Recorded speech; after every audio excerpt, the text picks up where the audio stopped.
Rapunzel let down your hair เป็นประโยคคลาสสิกของนิทานเรื่องราพันเซลนะคะที่เพื่อนๆน่าจะคุ้นหูกันอยู่แล้วซึ่งก็คือเรื่องของหญิงสาวผมยาวผู้หนึ่งซึ่งถูกขังอยู่บนหอคอยโดยแม่มดใจร้ายเนี่ยก็จะพูดว่า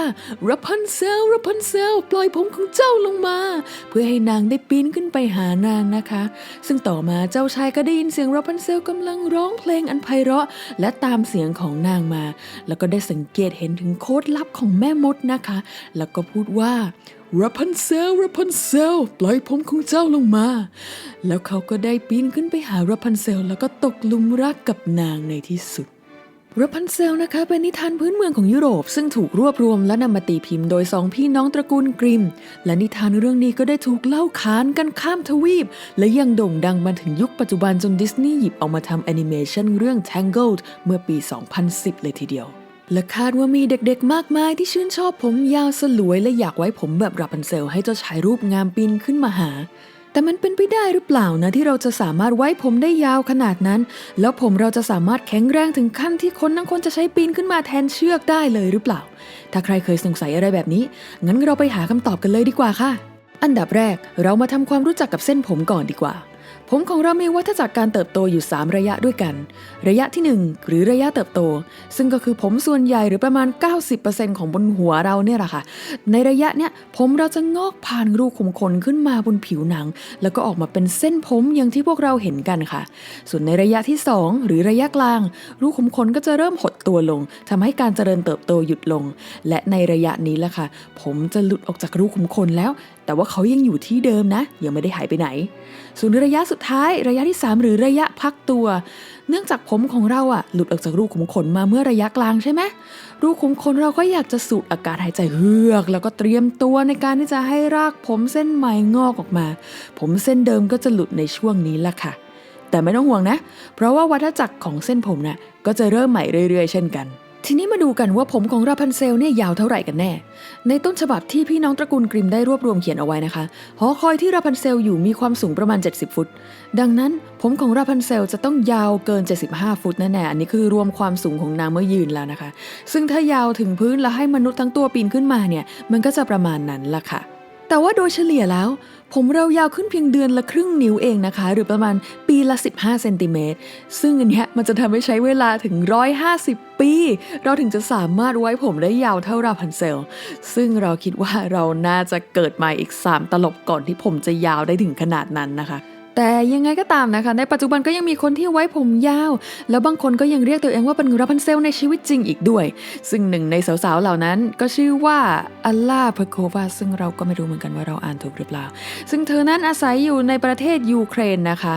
ตั้งแต่เด็กเธอคนนี้ก็จะมีคุณแม่เป็นไอดอลนะคะเพราะว่าแม่ของเธอมักจะไว้ผมยาวสลวยถึงเอวเสมอเธอก็เลยอยากจะไว้ผมยาวแบบนั้นบ้างดังนั้นแทบจะเรียกได้ว่าเธอไม่เคยตัดผมเลยตลอดชีวิตนะคะซึ่งปัจจุบันเธอมีอายุ37ปีแล้วและผมของเธอก็ยาวถึง64นิ้วเลยทีเดียวซึ่งมันสูงกว่าตัวเธอแล้วด้วยนะคะในตอนนี้เราได้คำตอบกันแล้วว่าเราสามารถไว้ผมยาวขนาดราพันเซลได้ไหมงั้นมาดูคำถามที่2กันดีกว่าว่าถ้านะคะ if นะคะเราไว้ผมยาวขนาดนั้นได้ผมเราจะสามารถรับน้ำหนักมนุษย์ทั้งตัวเนี่ยให้ปีนขึ้นมาหาถึงยอดหอคอยสูงลิ่วได้เลยหรือเปล่าตามธรรมชาตินะคะเส้นผม1เส้นสามารถรับน้ำหนักได้100กรัมและเราจะยกตัวอย่างน้ำหนักชายในยุโรปมาเฉลี่ยนะคะเพราะว่าราพันเซลก็เป็นเรื่องที่เบสอยู่ในยุโรปเนาะน้ำหนักชายยุโรปโดยเฉลี่ยนะคะอยู่ที่ประมาณ72กิโลกรัม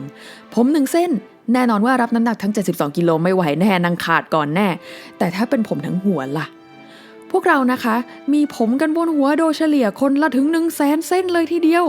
และเส้นผมบนหัวทั้งหมดรวมกันเนี่ยก็เพียงพอแล้วล่ะค่ะที่จะรับน้ำหนักมนุษย์1คนได้แต่ยังไงก็ตามนะคะผมนั้นจะต้องถูกแขวนอยู่กับตะขอหรือว่าถูกผูกไว้กับเสานะคะหรืออะไรก็ได้ค่ะที่ไม่ใช่การปล่อยลงไปแล้วให้คนดึงเลยเพราะว่า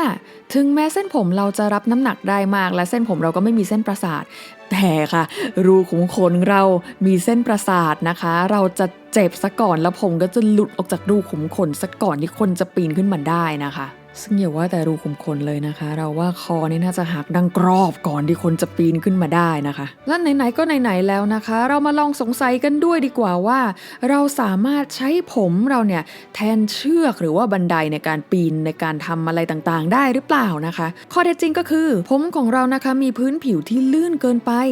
ซึ่งถ้าหากจะเอามาใช้แทนเชือกในการปีนนะคะก็อาจจะไม่เหมาะเอามาถักมันก็จะไม่อยู่ด้วยแถมยังยาวไม่ทันใช้อีกด้วยเพราะฉะนั้นเราก็คงไม่สามารถใช้เส้นผมในการประหยัดแทนใช้เชือกอะไรอย่างนี้ได้นะคะก่อนจะจบคลิปนี้นะคะเราก็ขอแถมเกร็ดความรู้เล็กๆน้อยๆอีกสักข้อหนึ่ง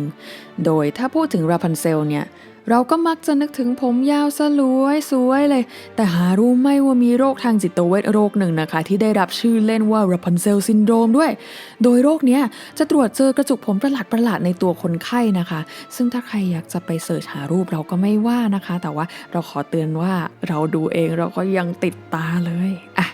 และกระจุกผมประหลาดเหล่านี้มันมาจากที่คนไข้เคยมีพฤติกรรมชอบดึงผมตัวเองนะคะแล้วก็กินมันเข้าไปค่ะซึ่งผมเนี่ยมันไม่ย่อยไงสุดท้ายมันก็เลยกลายเป็นสิ่งแปลกปลอมอยู่ในกระเพาะอาหารแล้วก็ทำให้เกิดอาการป่วยต่างๆนะคะเช่นอาเจียนเจ็บบริเวณลิ้นปี่โอ้ยปกติแค่เส้นผมมันหลุดเข้าไปในปากเนี่ยเราก็รู้สึกไม่ดีกันแล้วแต่เล่นกินมันเข้าไปเลยเหรอไม่เอาไม่คิดแล้วถ้าใครที่ชอบคลิปแบบนี้นะคะชอบสงสัยอะไรเหมือนกันก็สามารถคอมเมนต์กดไลค์กดแชร์ให้เพื่อนๆมาดูก็ได้นะคะแล้วก็สามารถกด subscribe เพื่อติดตามคอนเทนต์แบบนี้กันต่อไปได้นะคะสำหรับวันนี้เราก็ต้องขอจรลีก่อนแล้วและพบกันสัปดาห์หน้าค่ะ